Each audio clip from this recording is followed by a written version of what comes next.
ලස්සන වෙනස් වීඩියෝ එකක් බලමුද? දන්නවද මේ මොනවද කියලා? මේ තමයි අවුරුදු 100කට එකපාරක් පිපෙන තල්මල්. ඇයි මේක අවුරුදු 100කට එකපාරක් පිපෙනවා කියන්නේ? හේතුව දන්නවද? මේක ඒක පුෂ්ප ශාකයක්. ඒ කියන්නේ එයාගේ ජීවිත කාලෙම එක වතාවයි මල් පිපෙන්නේ. තල් ගහක මල් පිපෙන්න අවුරුදු 30ත් 80ත් අතර කාලයක් යනවා. මල් පිපිලා ගෙඩි හට ගත්තයින් පස්සේ මේ ගස මිය යනවා. ඇයි එහෙම වෙන්න කියලා දන්නවද?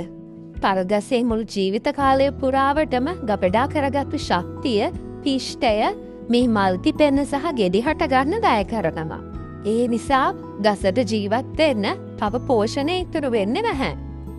ඒ වගේම තල් මලක් කියලා කියන්නේ ලෝකයේ ගසක පිපෙන විශාලම මල් වලින් එකක්. තවත් කතාවක් තියෙනවා තල් මලක් පිපුණහම ගම් 7ක් පාළු වෙනවා කියලා. ඒකට විද්‍යාත්මක හේතුව මොකද දන්නවද? තල් මලක් පිපුණම ගොඩක් කෘමිසත්තු ඒ තල් මල් වෙතට ඇදෙනවා. ඒ විශාල වශයෙන් ඇදෙන කෘමිසත්තු නිසා වගා විනාශ වෙන්නත් පුළුවන්. ඒකයි කියන්නේ තල් මල් පිපුණම ගම් 7ක් පාළු වෙනවා කියලා. බලන්නකෝ ස්වභාව ධර්මය කොච්චර විශ්මිතද කියලා.